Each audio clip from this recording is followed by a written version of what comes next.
I'm here with Alexander Mercouris, editor-in-chief of the Duran. Alexander, let's once again go over Ukraine Gate, the Ukraine Gate hoax, which is turning out to be perhaps the most ridiculous story I've ever seen in my lifetime.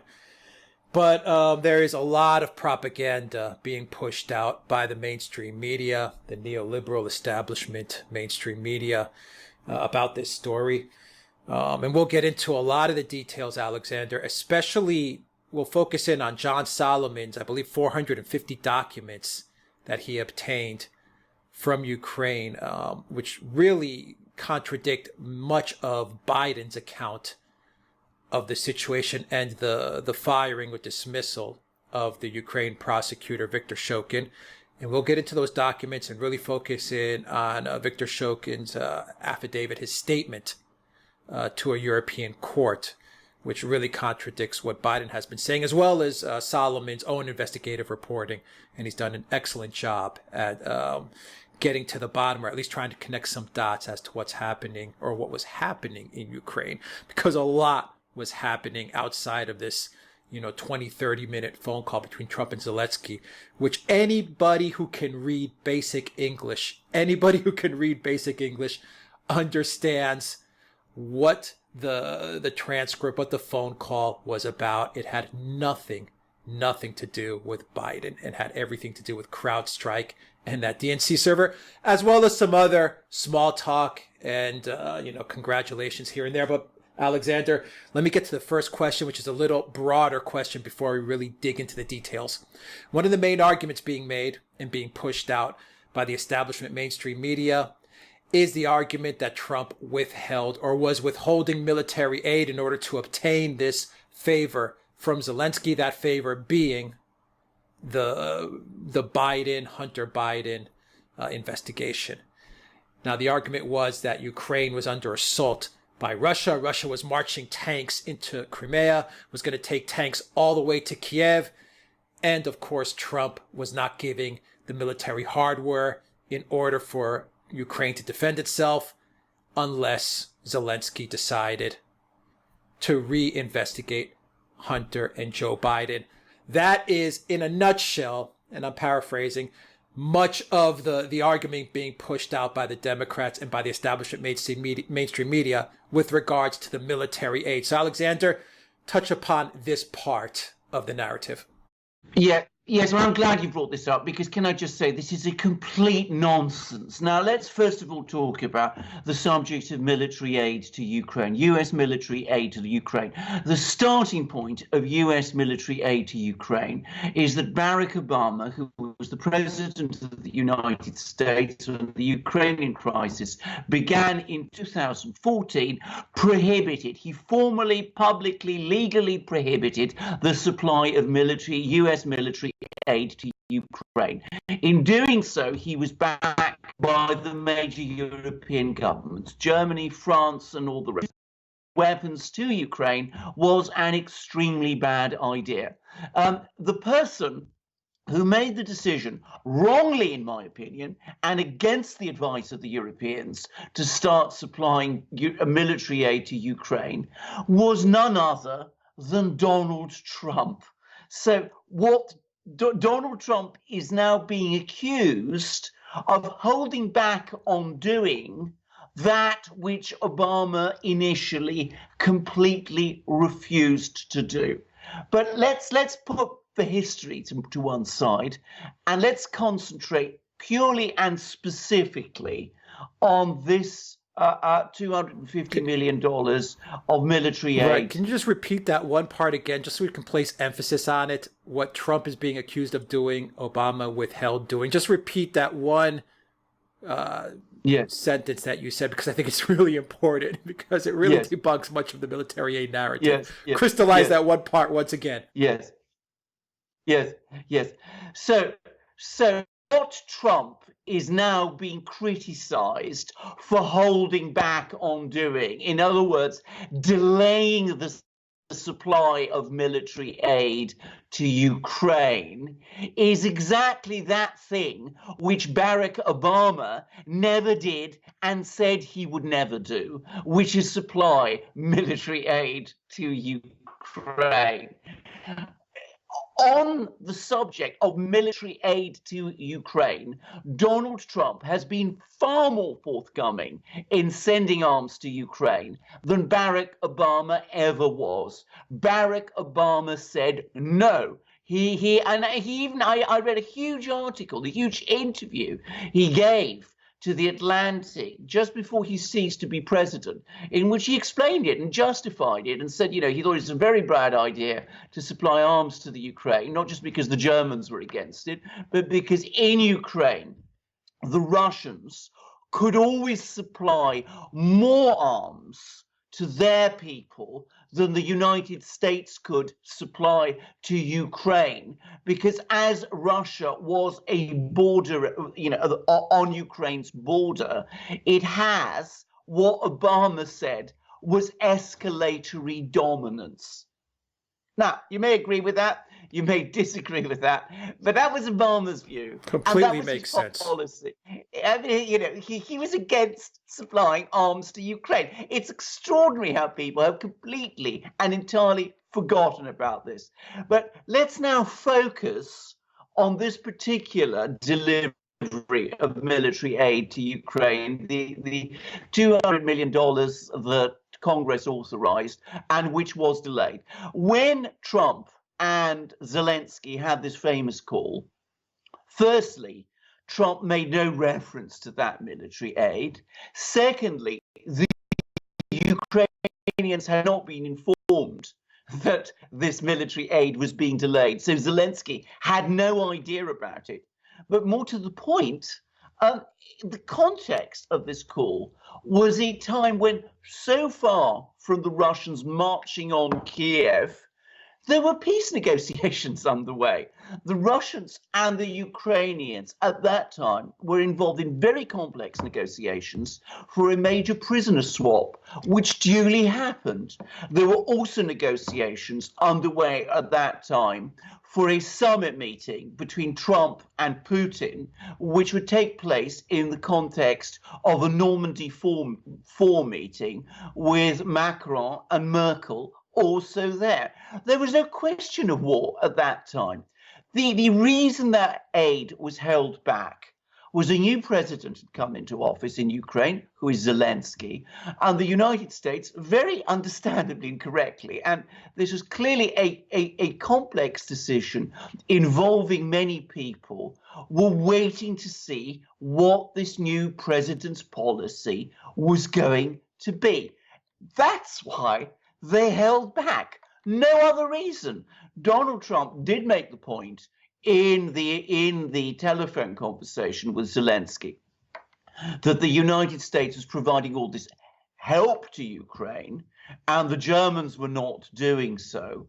And Donald Trump has always made a particular issue about the fact that the United States should not be asked to do more than its allies are supposed to, are required to do, especially as he also pointed out in this telephone conversation, that Ukraine is there on their border and it's far away from the United States. So there may have been various issues there, but there is no evidence of any sort of quid pro quo over this military aid. The context in July and August and September of this year was of peace negotiations, which certainly did not make this delivery of military aid urgent.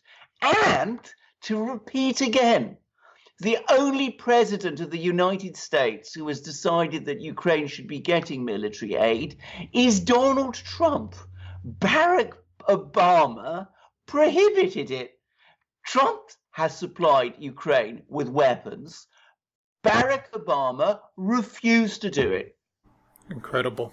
Absolutely incredible. And we also can't forget, Alexander, that the Ukraine government didn't even know that the United States was withholding that military aid until a month later. So they didn't even have any idea.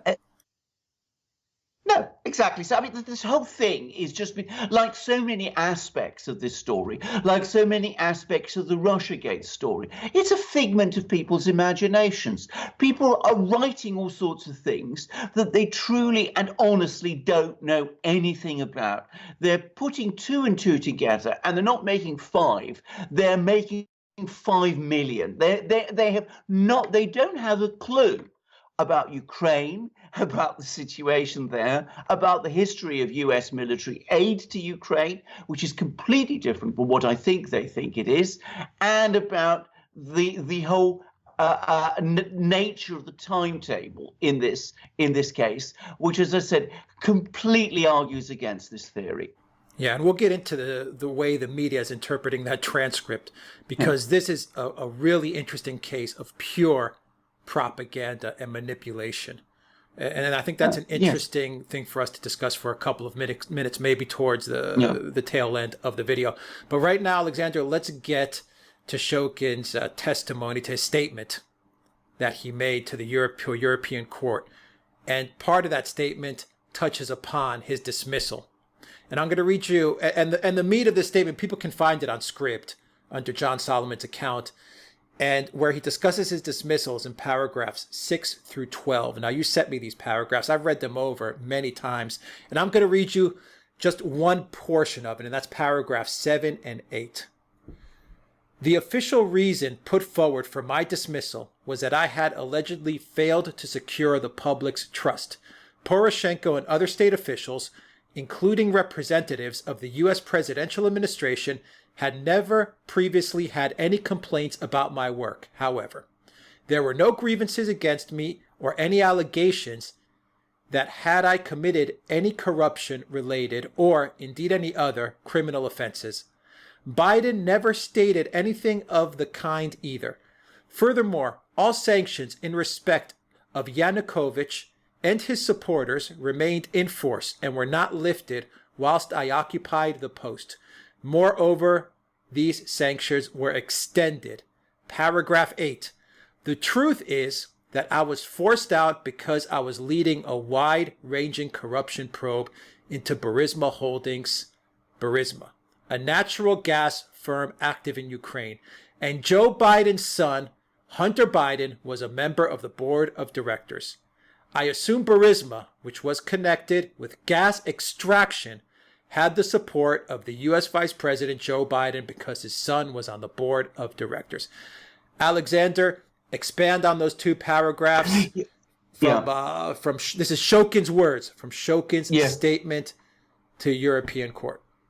Yes, and I think I would like again to make a very important point about the timeline here, because this statement was prepared in the context of legal proceedings that are underway in a court in Austria. Now, this statement was prepared long before Ukrainegate began. So Shokin had no reason to bring up this whole issue of the Bidens. I mean, he couldn't have anticipated that Ukrainegate was about to explode. He wouldn't have known when he was drafting and preparing this affidavit. Context of his sacking, which John Solomon, by the way, says he's been able to corroborate, completely contradicts the story that the Democrats and the media and their various supporters around the world, including, I'm sorry to say, in Britain, have all been spreading. What Shokin says is not that he was sacked because he was a corrupt prosecutor or because he was protecting people who were corrupt. What he says is he was a prosecutor who was investigating Burisma Holdings.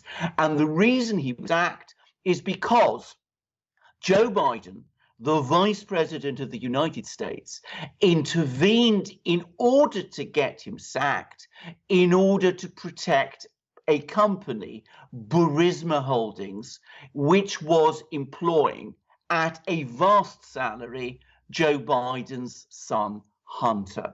And Shokin goes on to say that when he found out the true reasons why he was pushed into resigning, he complained about this to the president, to Poroshenko, with whom he'd had various discussions.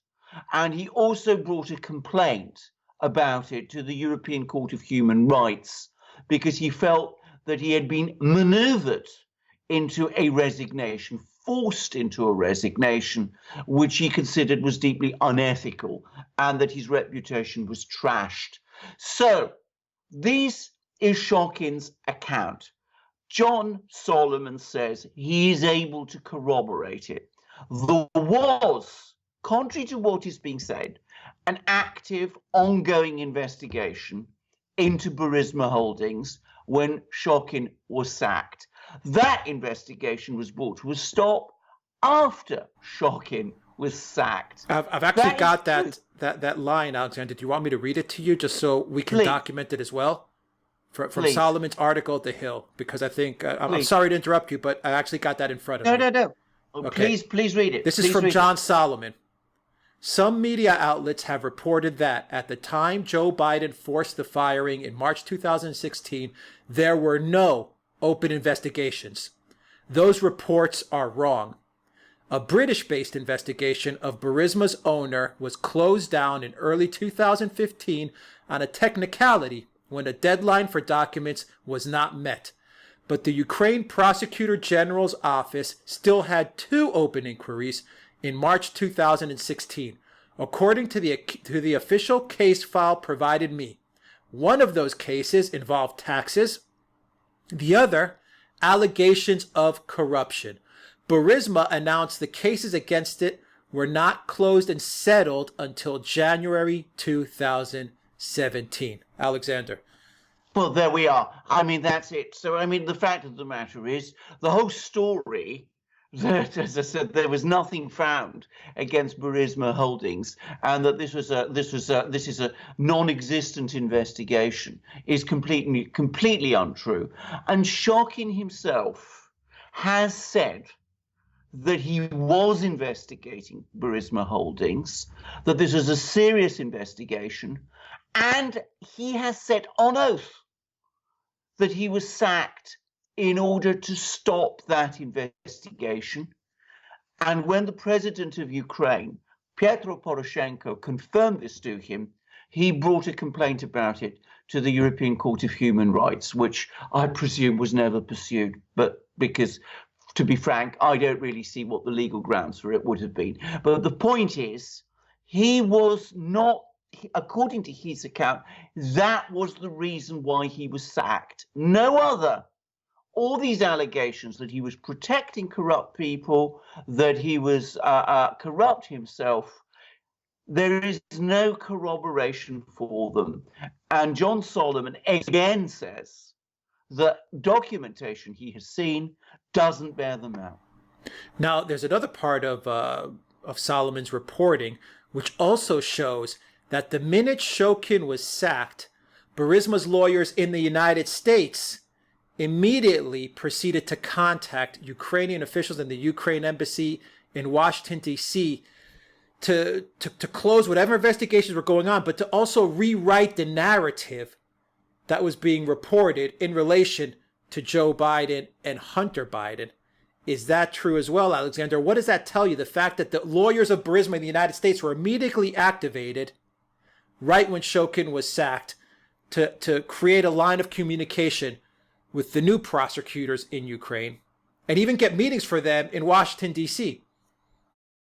Well, indeed, and can I just make the point that the new prosecutors in Ukraine who were appointed, led by a man called Yuri Lutsenko, were very, very closely associated with the former president, the corrupt former president, voted out of office by the Ukrainian people because he was so corrupt, and who is, by the way, and incidentally, under criminal investigation himself in Ukraine now. Poroshenko has had multiple meetings, not being reported in the West, with Ukraine's anti-corruption agency since he lost office a few months ago. Anyway, this particular prosecutor, Mr. Lutsenko, who was, as I said, Poroshenko's associate, as soon as Shokin is arrested, what happens? He has all these meetings with these lawyers in the United States in order, it would appear, to try to change the document backstory to make it appear as if this investigation was not a real investigation. So, it looks to me like not only was the sacking of Shockley connected to Burisma Holdings, that's after all what Shocking himself says, but the moment he was sacked, through what it gives every appearance of being pre-prepared activity, the lawyers in the United States and the prosecutor, the new prosecutor in Ukraine, who, by the way, his legal qualifications to act as a prosecutor, Lutsenko's legal qualifications to act as a prosecutor, are themselves under discussion. It seems he may not have even been qualified for that post. But regardless of that, almost immediately, they all come together to change, to alter the document tail in order to make it appear that this investigation into Burisma Holdings was less serious than it really was.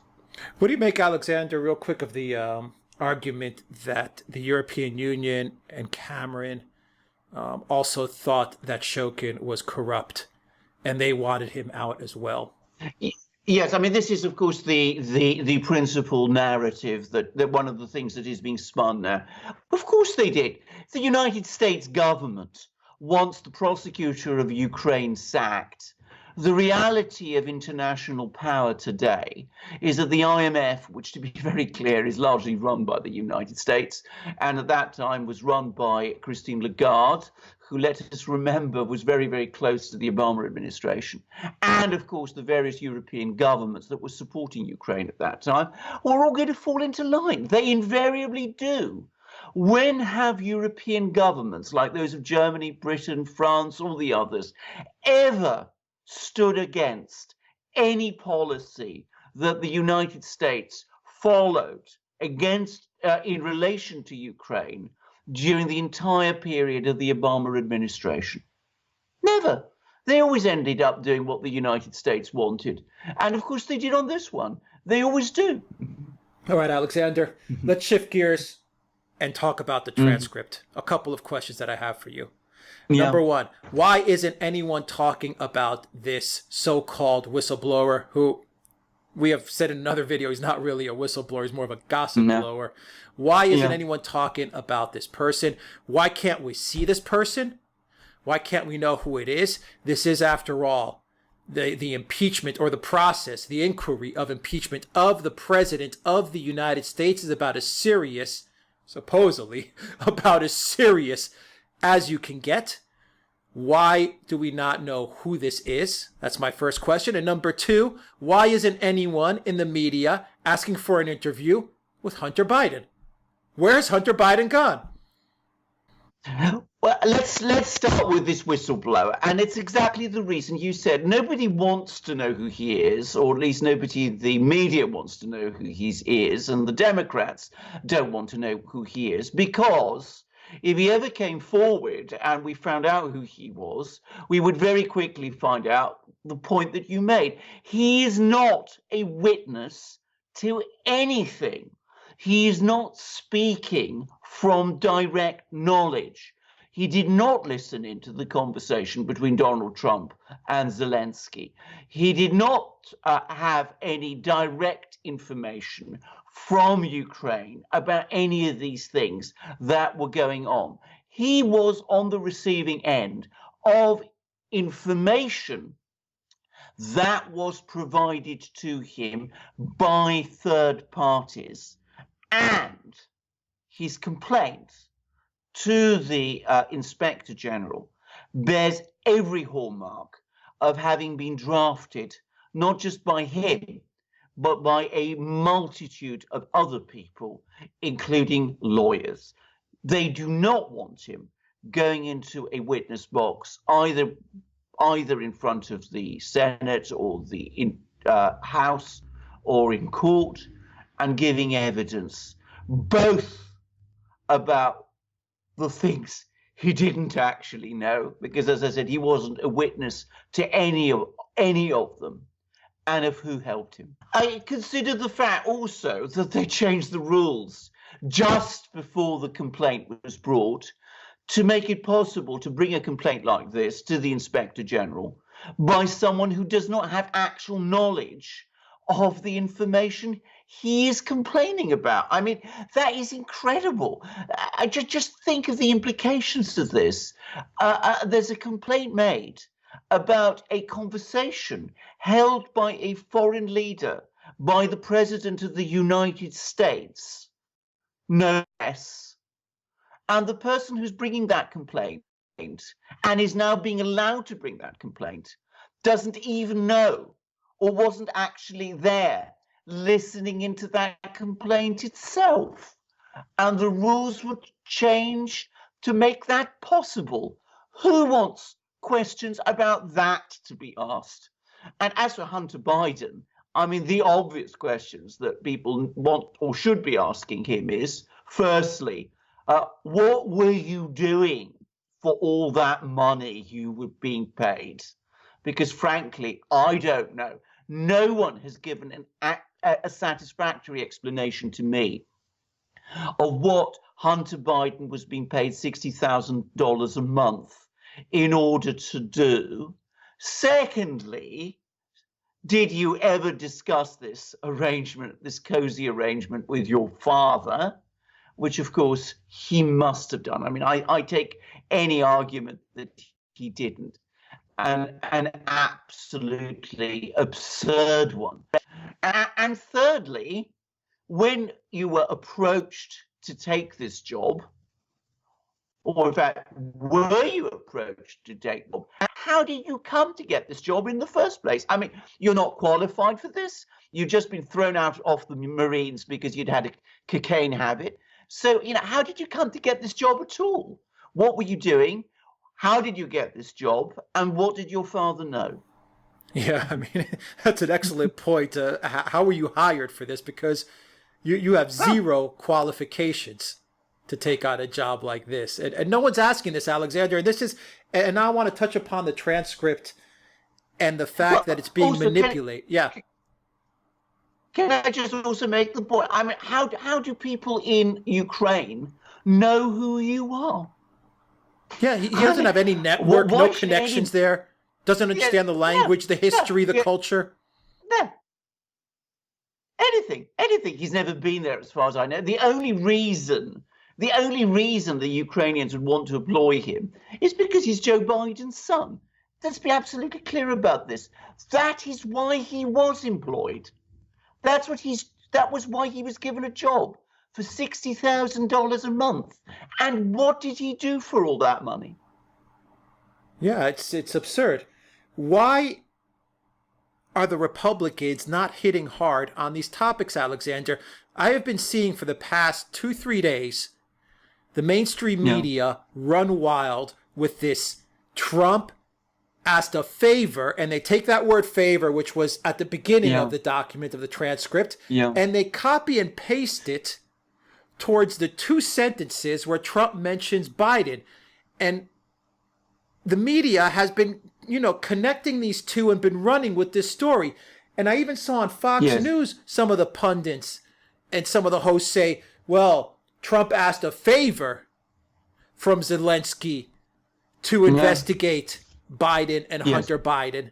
Why are the Republicans, why is the mainstream media, or at least the media that is more aligned, say, with the conservative right, the Republicans, the Trump faction, why are they not hitting hard on this fact that, you're copying him? This is English 101. Literally, you're taking a one word and pasting it to a sentence on the bottom of the transcript. And why aren't they hitting hard, Alexander, to say, you know what? I don't know, Lindsey Graham, Jim Jordan, Devin Nunes, all these guys, all these leaders, why aren't they calling out, getting on all the TV stations and saying, I want to see Hunter Biden. I want to hear from Hunter Biden. I want to know who the whistleblower is. I want to know his name. I want to know his history. I want to know everything about this guy, because we're talking about the impeachment of a U.S. president, the disenfranchisement of 64 million American votes. And you're just going to keep this guy hidden away in some corner? Yeah.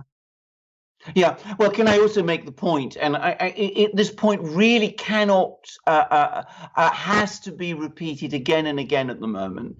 The only person apart from us who's actually said this, as I've noticed now, is Andrew McCarthy on National Review.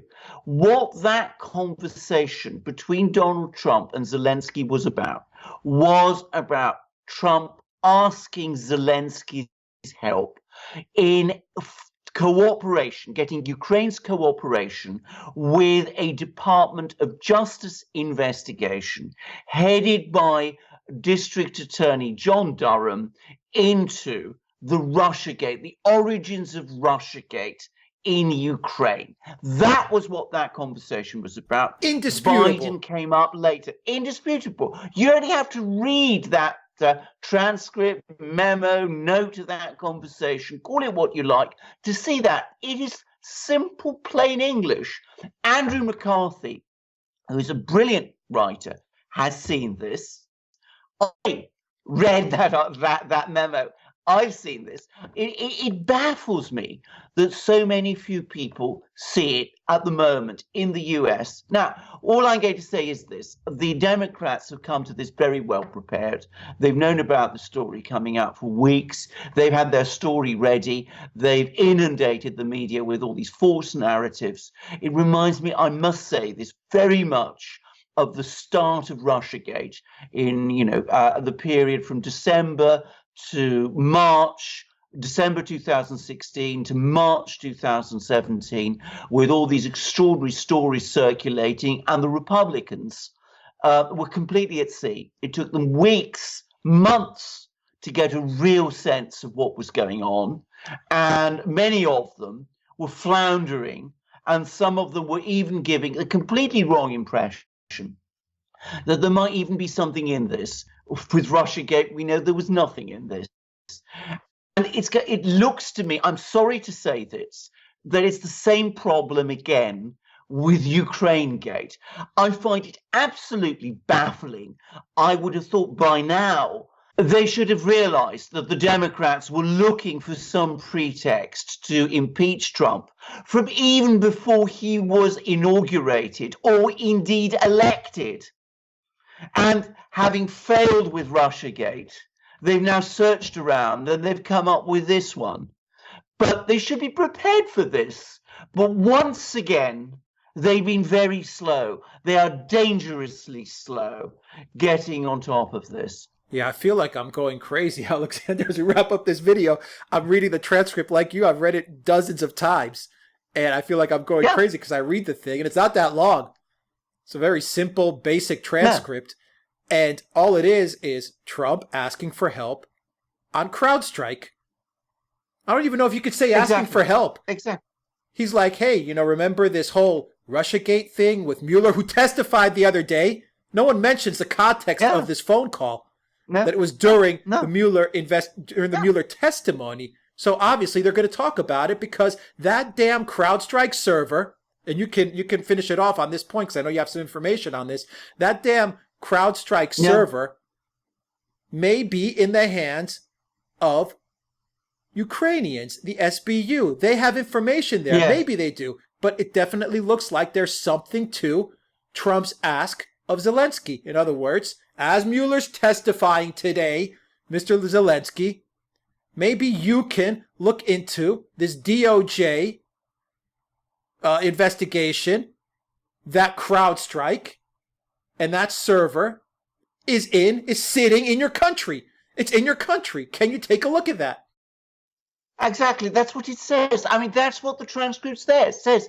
It's in plain English. I mean, again, it baffles me that people don't see this. Now, there's been lots of discussions about what the server that Trump was referring to is. I initially thought it might be Hillary Clinton's server, which is the one that she sent all the emails on. It seems that is definitely not the case.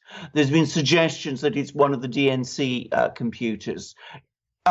That's still possible, but people are now saying that might not be the case. Now, there are suggestions coming out, I have to say this, from Russia, that the server Trump is talking about is a server that was used by someone in Ukraine in order to construct the appearance, to create this appearance of a hack of the DNC computers. I mean, the story, that the allegation that there is that the information that was provided to WikiLeaks, the emails that were provided to WikiLeaks that was taken from the DNC computers, were provided by a leaker.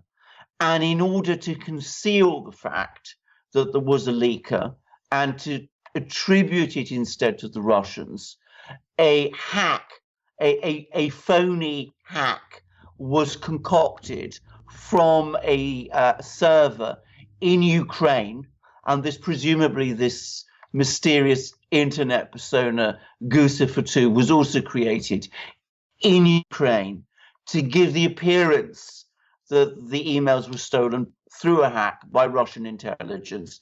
Now, I want to stress, this is all at the moment speculation. We're not saying this is what it was, but it is indisputable that Donald Trump was primarily concerned about, one, CrowdStrike, and two, a server that seems to be linked with CrowdStrike.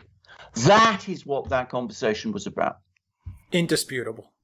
Indisputable. Now, it's indisputable. It's indisputable. As I said, I challenge anybody watching this program to read that transcript or memo or record, call it what you like, of that conversation. It's absolutely plain. All right. Alexander Mercouris, Editor-in-Chief of the Duran. Thank you very much. Guys, if you like this video, click on the subscribe button down below. Click on the notifications bell to make sure you get notifications every time we push out a new video. And you can also get a copy of this video in audio format. Follow us on iTunes and on Soundcloud.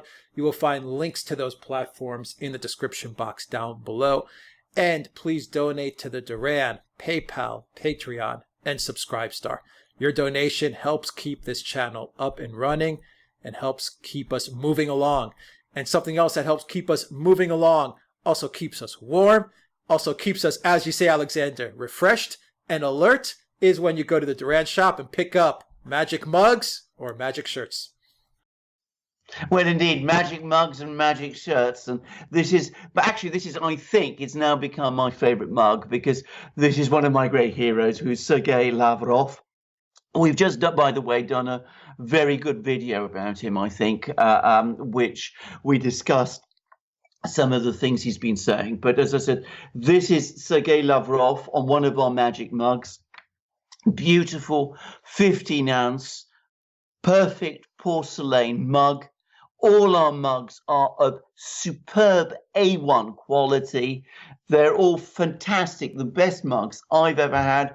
I've been drinking at the moment Earl Grey tea from this one. It's that kind of day today. It's been sort of in London. It's been sort of wet sometimes, sunny on other days, other times. And as I said, Earl Grey tea is the perfect tea for this kind of weather. And this is the perfect kind of mug for this kind of weather, because it keeps you both, when you drink from this, you drink that tea from this, you feel both simultaneously warm, as you said, and refreshed and invigorated, and your mind is expanded to prodigious levels. But we have wonderful other mugs too, mugs with double-headed eagles, with the Alpha Force on them, with symbols and other emblems.